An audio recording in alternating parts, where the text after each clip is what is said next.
February 1990, an election victory for Costa Rican President Rafael Calderon, and possibly the only happy time in his administration to date. In the last year, Calderon's government has presided over a failing economy and the dismantling of one of the world's most advanced social welfare systems. Costa Rica's economic planners have gambled millions of dollars to try to dramatically restructure the economy, but that debt is crippling the nation.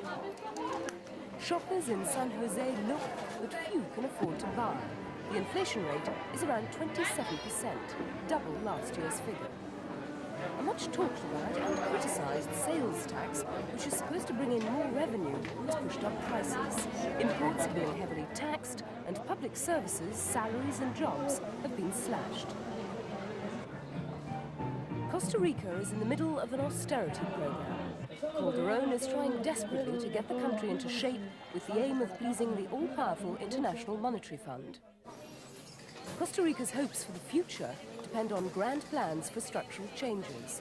They, in turn, rely on massive loans from the IMF that has much of the Third World and not least Latin America in debt.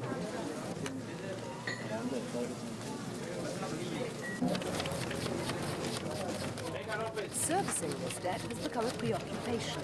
This nation of around 3 million people owes foreigners $4.5 billion. Costa Rica's problems began with the oil crisis of the late 70s. Fuel costs rocketed and the country had to borrow heavily. By the early 80s, the cost of paying back loans became too much. Costa Rica simply stopped paying the interest. Ever since the oil crisis, Costa Rica has been struggling to get back on its feet.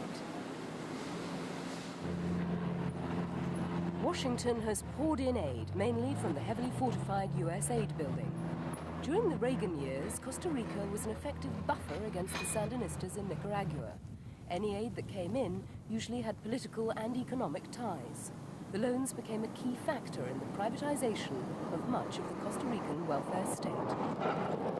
The road to recovery, according to the government, is through exports. Manufacturing industries are now drawing people into the big cities and away from the countryside. They find work in free trade zones funded by the United States, where unions are illegal and the minimum wage is very minimum indeed. Organised labour has taken exception to the government's actions, but union influence throughout Costa Rica has diminished. One of the reasons is the solidarity movement, with more members than all the unions combined. Despite its name, it has undermined workers' rights and advocates the abolition of the right to strike.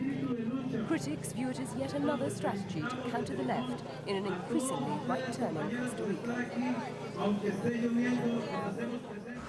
Despite the price rises and cutbacks, the people of Costa Rica still enjoy one of the highest standards of living in Latin America. With tight controls on the economy, the government expects to halve the inflation rate this year. But even in the wealthier suburbs, an indication that the remedy may come too late. For sale signs on houses are a rarity in Costa Rica. Homes are usually always privately listed. Now, money is short. It's a buyer's market, but there aren't too many buyers.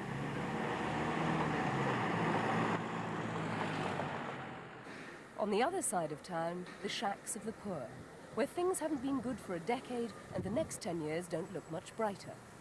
It was the working classes who, in large part, voted Calderon into office last year. He says he inherited the mess. Others say he caused it.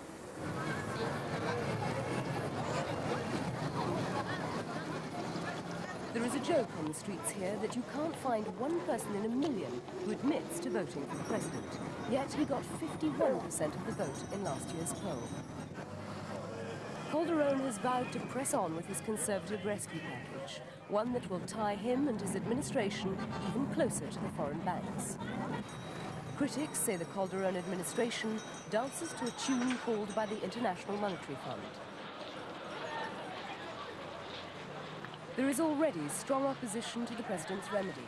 Many observers believe Costa Ricans are unlikely to watch their once model economy decline for much longer.